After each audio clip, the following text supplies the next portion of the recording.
Are credit pulls dragging your credit score down? I'm going to show you exactly how to remove them and boost your credit score faster than you may think. Let's go. What's going on, everybody? Welcome to Currency Counts, where I cover all things money. In today's video, we're diving into a topic a lot of people are asking about. How do I remove hard inquiries from my credit report? So if you're trying to boost your credit score, stick around because this one's for you.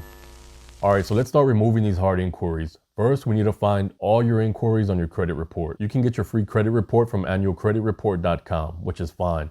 But I use Experian and Credit Karma because they're user-friendly, especially if this is your first time doing something like this. All three are free: Annual Credit Report, Experian, and Credit Karma, or even Credit Sesame. So choose what works best for you. Just make sure you have access to all three reports: Experian, TransUnion, and Equifax. And the reason you need all three is because you might notice that an inquiry might show up on TransUnion and not Experian and not Equifax. And we want to get all inquiries off, so just make sure we have all three credit bureaus. So once we have our reports, look for any hard inquiries. What we're looking for are any inaccuracies. In my case, when I went to the dealership, I gave the dealership authorization to pull my credit one time. I didn't give them authorization to run my credit with 15 other banks.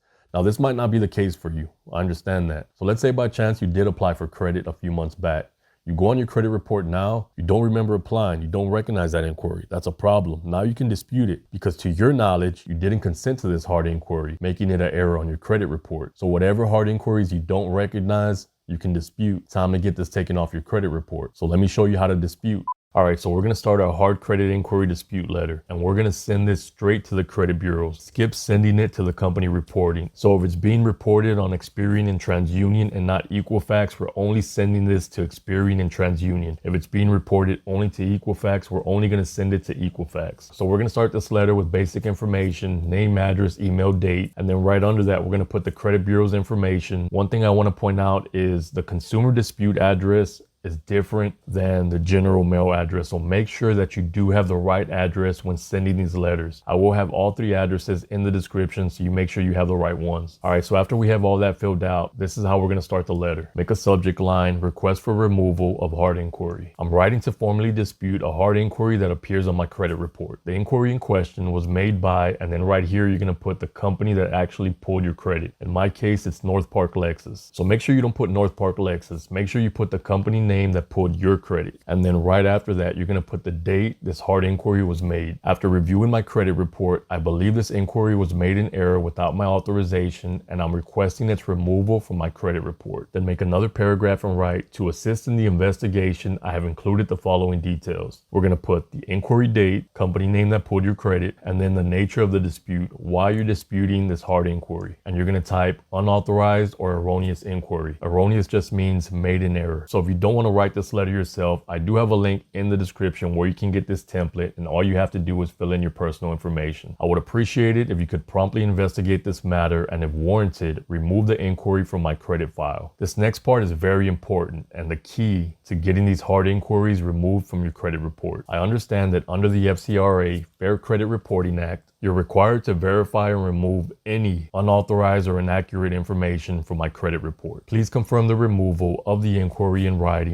once it has been processed. If you require any further information or documentation from me, please do not hesitate to reach out. I'm also keeping record of our correspondence if this matter escalates to the CFPB. So that sentence is to let them know that you mean business, that you know what you're talking about, that you know what you're doing here. Hopefully it doesn't come to that and we don't have to escalate this to the CFPB. The average person trying to get hard inquiries removed from your credit report wouldn't know what the FCRA is, wouldn't know what the CFPB is. So just throwing in these quote unquote buzzwords into your letter lets these credit bureaus know you know what you're talking about and are prepared to take it to the next step if your requests are not met. And end it with: thank you for your prompt attention of this matter. And then lastly, you're going to type your name and sign. This is our dispute letter to remove a hard inquiry. So from here, what you're going to do is you're either going to mail this out priority, or you're going to mail it out certified with signature confirmation. Certified with signature is a little bit cheaper than priority, so I'd probably go that route. Just make sure you get signature confirmation any way you send out. So you have proof the letter was delivered, and the credit bureau cannot deny receiving the letter because somebody has to actually sign for it. Because I'm sure we've all been there at one time or another. Even though a letter or a package has tracking, it can still go missing, even if it shows it was delivered. So signature confirmation is very important. So from here, all we do is wait for the response, and it usually takes about 30 days. So what's going to happen here is the credit bureau you send this letter to, let's just call it Experian, is going to reach out to the company that pulled your credit, and they're going to ask them for proof that you gave authorization for them to pull your credit. So one of the reasons this letter works is because those companies are not going to have that information readily available. Let's think of a big bank. Let's just say Chase, for example. Think of the amount of applications and credit pulls they go through on a daily basis. Multiply that to the time that's passed since this inquiry's been made. So what happens is when Experian reaches out to Chase and Chase doesn't have that information, and Chase, knowing they have only 30 days to respond to stay in compliance with the CFPB and the FCRA, they more than likely would just agree to remove this from your credit report and to actually have to go out and waste time looking for that hard inquiry and looking for that authorization. So if it does come back request denied because they were able to show proof that you did authorize this credit pull, we can still escalate it. It just depends how much time you want to spend removing this hard inquiry. So I hope this video was helpful. Good luck. Links in the description.